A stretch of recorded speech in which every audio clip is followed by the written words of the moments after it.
Welcome back, geometry students, to 3.3 Proving Lines Parallel. We're going to be talking about kind of the opposite of what we talked about last time. Last time we talked about if we know, there's Boo, if we know that two lines are parallel, we know that angles have certain relationships.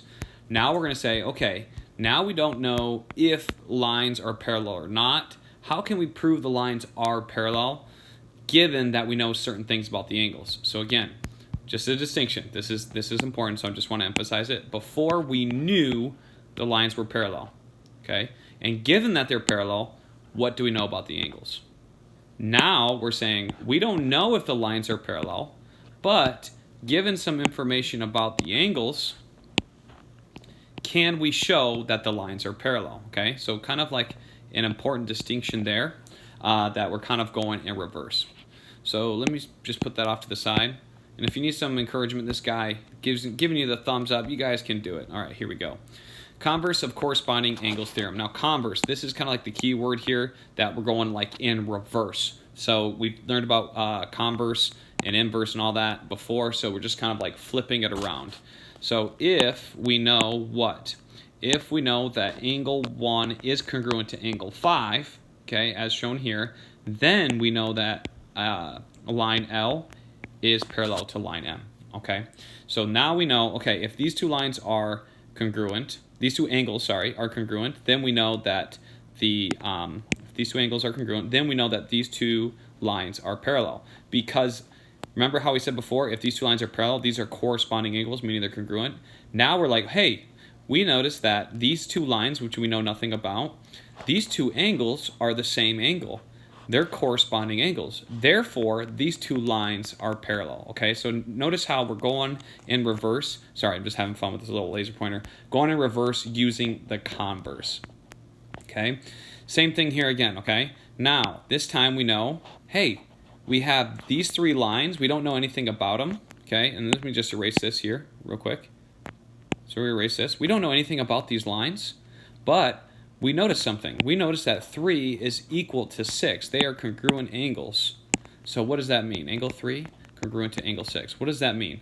Well, that means that line L is parallel to line M. If those two angles are congruent, then that makes them alternate interior angles, okay? So by using the converse of the alternate interior angles theorem, we can prove that these lines are parallel, okay?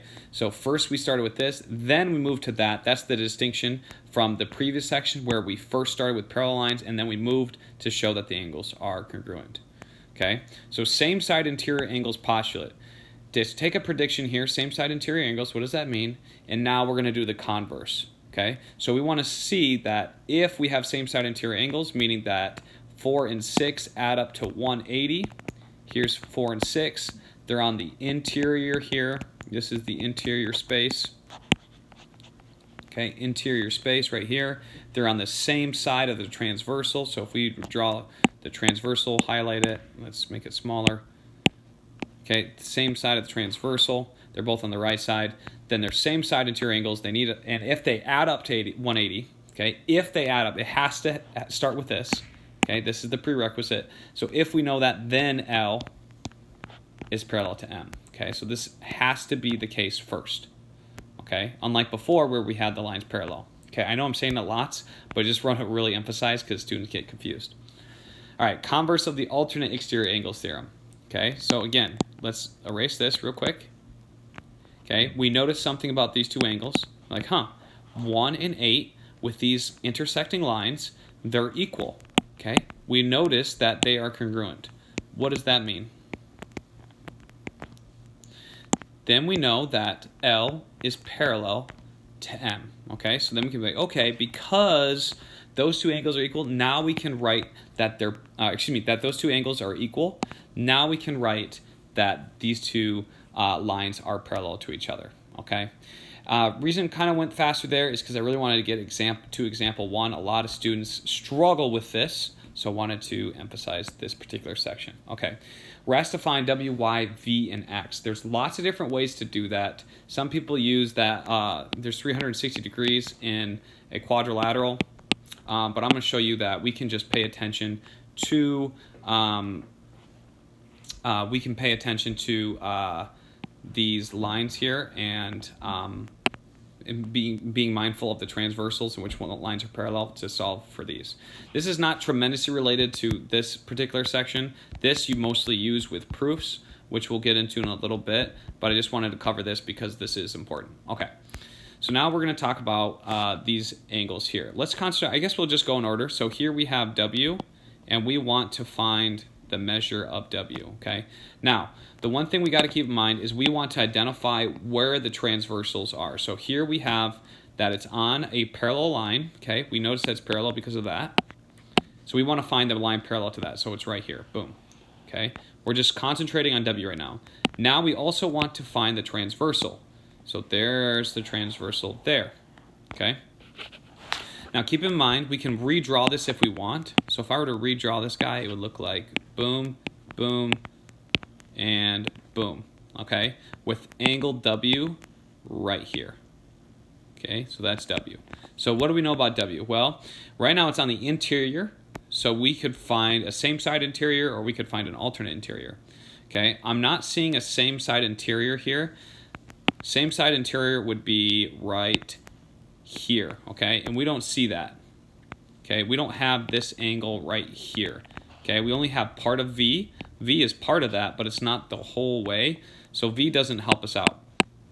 Okay, what does help us out is this 20 here. 20, let me erase this too. 20 is an alternate interior angle.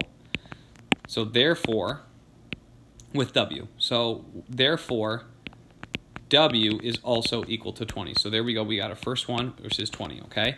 The key is identifying the parallel lines and then the transversals. Let me make this a little bit smaller so I can erase this. Okay, so now we're moving on to the next one. Pause it if you need to take a second look, okay?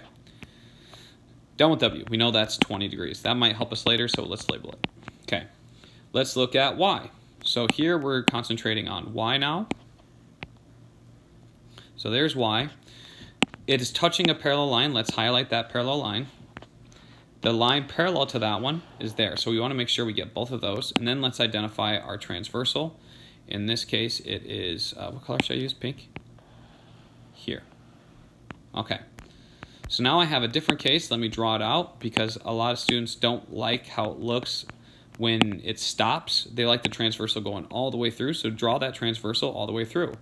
Then we label our Y. Y is right here. Okay, it's on the interior. Does it have a same side interior, like right here? Does it have this angle right there? Okay, and the answer is no. We only have part of that angle. Really, what we want is this for same side interior, but we don't have that. So we really can't use X to our advantage. And then we have Y over here, okay? And ooh, we realize that, yeah, Y equals Y, but we're missing an angle here, so we need some work to do. So we're going to have to come back to Y. That's not helpful as of yet. We can't use same side interior angles on that guy. Okay, so we're going to come back to him. Erase, erase, erase, erase. Okay. Should have noticed that a lot earlier, but it's okay. That's the whole process. Let's move on to V. So V is here. V is this angle. Okay. Right here is this parallel line. Right here is this parallel line. Okay. And then the transversal is right. Oh, let me use a different color. I'm going to use this blue. Transversal is right here, okay? This one's tougher to see. Some people make the mistake that it's on this parallel line. It's not, okay? It's formed by a transversal and a parallel line. So highlight the parallel line it touches and then highlight the other one. So now we have a situation that looks like this. So we have this line, we have this line, and then we have a transversal in between right here, okay? And V, our target angle, is this guy right here, V. So that is an interior angle again. So what is it an interior angle with? Well, it's not 20. 20 is not, it's part of a same side interior angle, but really we can identify this guy right here, same side interior, and we see that's equal to 42. So V is going to be equal to 42, same side interior angles, 42 degrees. Okay, so there's that one. So we got kind of two more. We'll be able to figure out, let's get to Z, or is it, no, it's X, okay. So now we know that V is 42, okay, and one thing you'll notice here is, take a look, we have 42, 20, 42, 20. That's no coincidence. So in all, this is 62 degrees. So that's 62 degrees. This is 62 degrees. Okay, next up, we have X. We're trying to find X here, okay? So X, let's highlight the parallel line it's on. This is the parallel line it's on. The other parallel line it's on is right here. And then the transversal we'll highlight in, nope, we're using green for something else. Light gray, I guess. There we go. So there's the transversal. So if I were to draw this over here, we'd have these two parallel lines, and then the transversal in gray going through, oops, I should extend this one a little bit more, going through those two parallel lines. X is located here between those. That's on the interior. So if we're looking for the alternate interior, we see that it's 87, okay, over here. So X is equal to 87. Okay, so the final step. A couple different ways to do this to find Y. Probably the easiest way to do this is by using this property here. Okay, so we know that we have, I already kind of highlighted it here. Okay, we have this 62 degrees. This 62 degrees, you could, a couple different ways to look at it. Let me eliminate some of this rubbish so you can see it a little bit more clearly. 62 degrees is on this parallel line, okay? And that other side parallel line is over here. Okay, so we have that 62 degrees. You also notice that we have a transversal going through there. I'll mark it purple right there. So there's a transversal. So I'm just saying, because we have more information on that complete angle, we can draw a better transversal. So here we go. There's a parallel line. There's a parallel line. Our transversal, I'm drawing like this through it. And then 62 is here. Okay. Now, here we know that, I'm going to erase this a second. I didn't mean to erase all of that. What is that, 87? Okay, close enough. Here we know that this angle right here is composed of Y and 87, okay?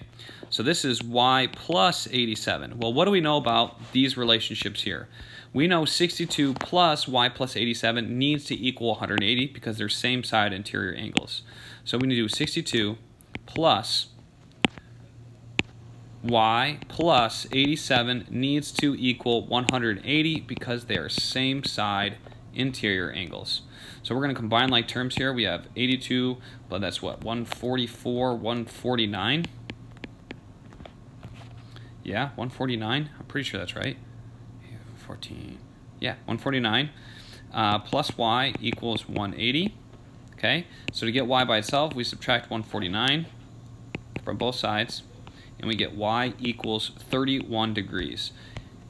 So that completes the picture there, and we're done. So kind of a complicated problem. There's lots going on there, but just identifying the transversals and the parallel lines makes it a lot easier. I think it helps to redraw the picture for each one that you're talking about. And then the last one was kind of a trick because it was same side interior with a sum of two different angles, okay? This was a tough one, but thank you for sticking with me. Thank you for watching, and I'll see you next time.